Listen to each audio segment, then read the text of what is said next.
शुरुआत करते हैं, देखते हैं। आज दोस्तों पर्यावरण एवं सतत विकास के विषय में देखेंगे। पर्यावरण पारिस्थितिकी का यह एक पार्ट है। इसके अंदर भी बहुत सारे चैप्टर होंगे जिनको हम क्रमबद्ध रूप से देखेंगे। सबसे पहले देखते हैं कि इसका स्ट्रक्चर क्या है। इसका आप देखेंगे पर्यावरण विवरण दिया है, पहले चैप्टर है। इसका ये डिटेल नहीं देखेंगे, हम डायरेक्ट क्वेश्चन करेंगे, लेकिन आप वीडियो को पॉज करके इसको आप देख सकते हैं। देखिए इसको, जैसे आप देखेंगे पर्यावरण एवं उनकी उसकी अंतःक्रियाएँ, ये उसको डिवाइड किया गया है। और आप इसका वीडियो को पॉज करिएगा और इसके जो भी संगठक हैं उन सभी को आप पढ़ सकते हैं। हम डायरेक्ट जो इसमें आए हुए प्रश्न हैं उन सभी के विषय में बात करेंगे। कौन कौन से प्रश्न प्रीवियस ईयर में आए हुए हैं और उन सभी के विषय में एक एक करके जो है तो सभी क्वेश्चनों को देखेंगे। देखते हैं, ये देखिए जैसे पर्यावरण के और संगठक हैं कुछ, इनको इस प्रकार से डिवाइड किया गया है, पर्यावरण में उनकी संरचना। तो इसको भी आप वीडियो को पॉज करके आप देख सकते हैं। तो देखते हैं, हम पहला प्रश्न देखेंगे। तो देखते हैं, पहला प्रश्न देखते हैं, पर्यावरण से अभिप्राय। पर्यावरण से अभिप्राय क्या है? भूमि, जल, वायु, पौधे एवं पशुओं की प्राकृतिक दुनिया जो इनके चारों ओर अस्तित्व में है।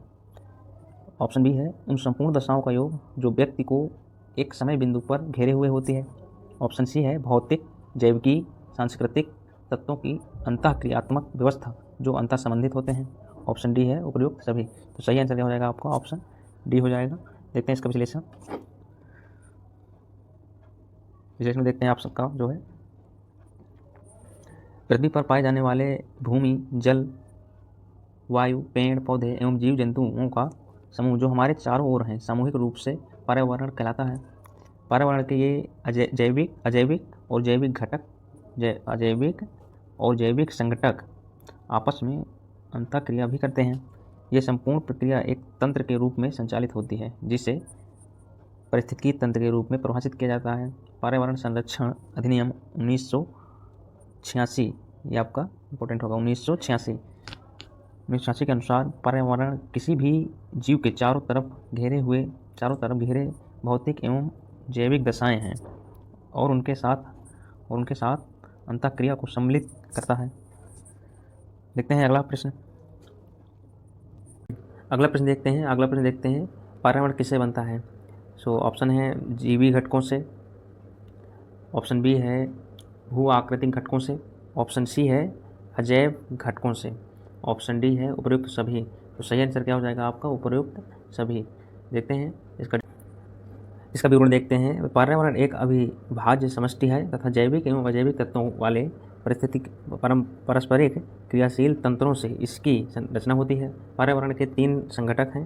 नंबर 1 भौतिक या अजैविक संगठक, स्थल, वायु, जल। और यदि जैविक संगठन में क्या है? पादप, मनुष्य, जंतु, सूक्ष्मजीव। और ऊर्जा संगठक की बात करें तो सौरिक ऊर्जा और भूतापीय ऊर्जा।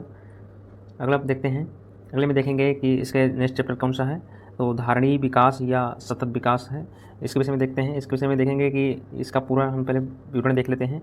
इसको आप वीडियो को पॉज करके आप पढ़ सकते हैं। बाकी हम जो है तो इसको डायरेक्ट क्वेश्चन करेंगे जिससे आपका फास्ट रिवीजन हो सके। आप जो है देख सकते हैं, ये पूरा वीडियो को आप पॉज करके आप पूरा इसका एक एक अध्ययन कर सकते हैं।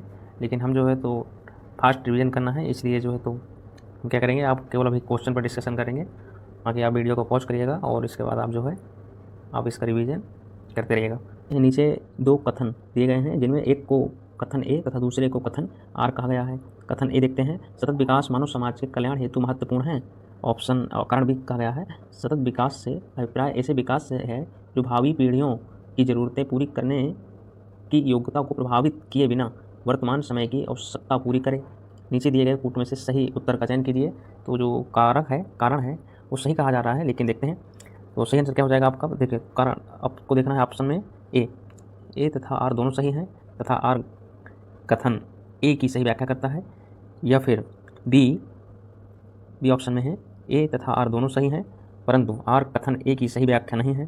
फिर या फिर ऑप्शन सी है ए सही है परंतु आर गलत है। ऑप्शन डी ए गलत है परंतु आर सही है। तो इसमें आंसर क्या होगा आपका, सही बताइएगा। तो सही आंसर इसका हो जाएगा आपका ऑप्शन ए। इसका देखते हैं, एक्सप्लेनेशन देख लेते हैं। इसका world commission on environment and development WCED द्वारा वर्ष 1987 में प्रकाशित रिपोर्ट आवर कॉमन फ्यूचर, ये इंपॉर्टेंट होगा आपके लिए। आवर कॉमन फ्यूचर ये अक्सर पूछा जाता है एग्जाम में, जिसे ब्रेटलैंड रिपोर्ट के नाम से भी जाना जाता है।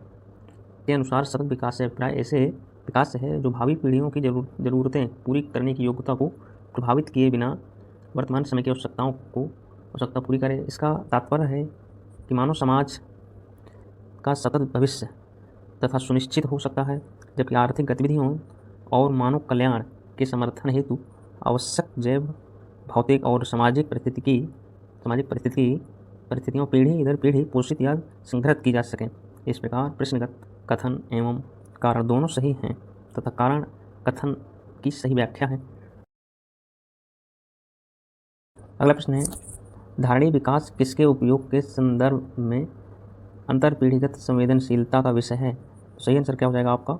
ऑप्शन ए प्राकृतिक संसाधन, या फिर ऑप्शन बी भौतिक संसाधन, ऑप्शन सी औद्योगिक संसाधन, या फिर ऑप्शन डी सामाजिक संसाधन। तो सही आंसर क्या हो जाएगा आपका? ऑप्शन ए प्राकृतिक संसाधन हो जाएगा आपका। क्या हो जाएगा आपका सही आंसर? प्राकृतिक संसाधन हो जाएगा आपका आंसर। सही आंसर होगा आपका प्राकृतिक संसाधन।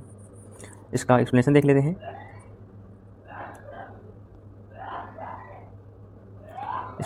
इसका विवरण क्या है।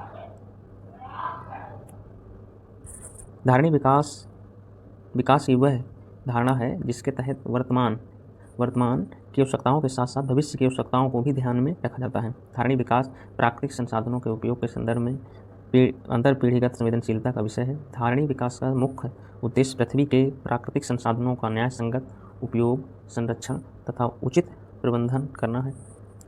अगला प्रश्न देखते हैं। अगला प्रश्न है, सतत विकास के लिए आवश्यक है। अगला प्रश्न क्या है? सतत विकास के लिए आवश्यक है। तो सही आंसर क्या हो जाएगा आपको देखना है।